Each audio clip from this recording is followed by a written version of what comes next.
Good morning po sa ating lahat at pag-uusapan natin ngayon yung katarungan ng Diyos, righteousness of the Lord Jesus Christ. Perpekto po yan. We're not talking about righteousness of an ordinary person o ng kahit na sino at yung way of thinking na ordinaryo para sa mga tao. Or should I mean yung way of thinking ng isang ordinaryong tao. Hindi po yan ang pag-uusapan natin. Pag-uusapan natin ang katarungan ng Panginoong Hesukristo. Ganito po kasi yon. Kung ang Panginoong Jesus daw ay napakabuti, bakit daw po niya pababayaan ang kaluluwa ng isang unbeliever na sunugin magpakailan-kailanman doon sa tinatawag na Gehenna or impyerno? Salin po yan ng impyerno. Kasi ganito po yan. Unang-una po, I want you to know, hindi kalooban ng Panginoong Hesukristo na ang tao ay mapasa impyerno. Umpisa pa lang po, create niya ang taong perpekto, create niya ito na walang kasalanan, pero pumasok ang kasalanan dahil na-deceive po yung unang nanay natin. Tandaan niyo po, kahit i-create niya ang tao, hindi niya sinaklaw ang isip ng tao. Binigyan niya tayo ng free will na simula pa lang. Yun po ang gusto ng Panginoon, hindi siya nag-create ng robot. Nag-create po siya ng kanyang kawangis. Di po ba? Ganyan po niya tayo iniibig at minamahal. Sa kabilang banda po naman, yung mga rebelding, mga tinatawag na mga fallen angels na itinapon, no? Doon po na Tartarus po sila ngayon. Isang part din po ng impyerno yan. Kasi marami po ang tinatawag na impyerno. Minsan po yung Hades, Tartarus at Gehenna. Yung pong Hades, ito po yung kinilalagyan ngayon ng mga kaluluwang unbelievers. Kaluluwa ng mga unbelievers na namamatay sa ngayon. Nasa Hades, naghihintay ng araw ng paghuhukom. O naghihintay ng araw ng kung kailan sila itatapon doon after ng white throne judgment. Okay. Sa kabilang banda, ito pong Tartarus, dito po nakalagay mostly yung karamihan ng mga fallen angels. Yan po ang kanilang confinement sa ngayon. Diyan po sila ngayon nakalagay. So ang Tartarus po ay lugar ng mga demonyo. Tandaan po natin yan. Gehenna.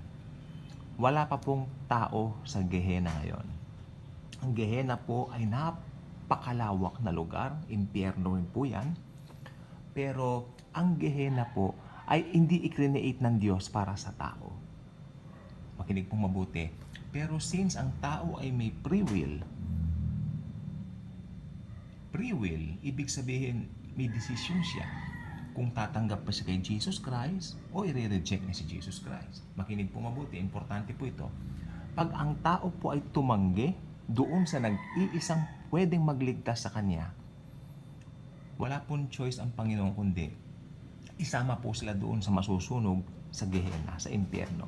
Sapagkat yan po ang free will ng tao. Yan po ang kanilang pinili. Create niya ang Gehenna para sa mga diablo, sa mga demonyo. Para doon po sunugin ang Antikristo at ang false prophet. Pero dahil ang tao tumanggi doon sa nag-iisang pwedeng magligtas sa kanila, sila rin po ay itatapon sa impyerno. Well, katarungan po yan ng Panginoon. Mahal niya ang tao. Pero si Jesus po kasi ang titignan natin. Si Jesus po ang magkakaroon ng difference sa buhay ng bawat tao. Ibig sabihin, pag tinanggap mo si Jesus, magkakaroon ng difference sa buhay mo. Kung dati papunta ka ng impyerno, pag tinanggap mo si Jesus Christ, ikaw ay, pupunta na sa langit dahil ikaw ay maliligtas. John 3:16, For God so loved the world, whosoever believeth in Him will not perish but will have everlasting life. Sa kabilang banda naman, pag nireject si Jesus Christ, nananatili yung sin nature, Adamic nature, na minana natin sa unang mga magulang natin. Si Eva ay na-deceive ni Satanas. Nung kinagat niya yung pinagbabawal na bunga, pumasok ang kasalanan. At lahat ng mga naging anak niya, may sin nature pong lahat. Kasama tayo doon. Pero pag tumanggap tayo kay Jesus Christ, uhugasan niya lahat ng kasalanan natin, past, present, future. Patatawarin niya lahat ng yan. Kaya, ang isang taong tumanggap kay Jesus, pupunta sa langit. maliligtas. Pero yung magre-reject ng gospel of salvation na yan, ayan ang tanging paraan para maligtas ang tao, pero tinanggihan nila, sila po ay pupunta doon sa impyerno. Pero ngayon po, pag namamatay po sila, doon muna po sila sa Hades. Wala pa po yung Gehenna. Pero pag natapos na po lahat yung mga end times prophecy na yan, at natapos na po yung white throne judgment kung saan hahatulan lahat ng mga unbelievers, sila po ay itatapon na po doon sa Gehenna kasama ng false prophet, ng antikristo, ng demonyo na si Satanas na siyang dragon, at sila po ay susunugin doon habang magpakailan-kailanman walang katapusan.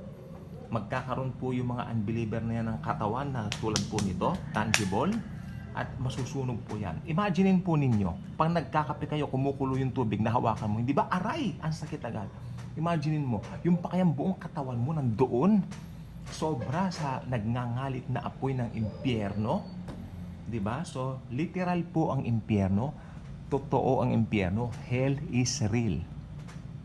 Hell is real. Kung paano heaven is real, well, hell is real also.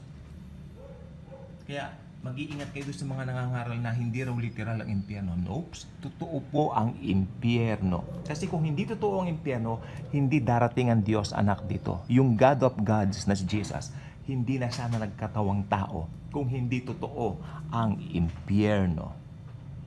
Again, totoo ang impyerno. Uulit-ulitin ko, totoo ang impyerno.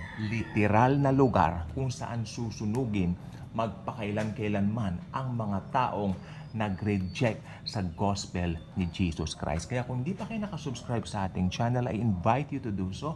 Click the notification bell, share the wonderful love of Jesus. Especially this video.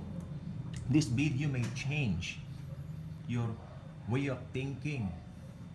This video may change your heart or to make you decide for the Lord Jesus Christ right now while there is yet time. Kaya po may mga pangangaral na ganito dito sa YouTube at sa iba't ibang platform sapagkat mahal namin kayo.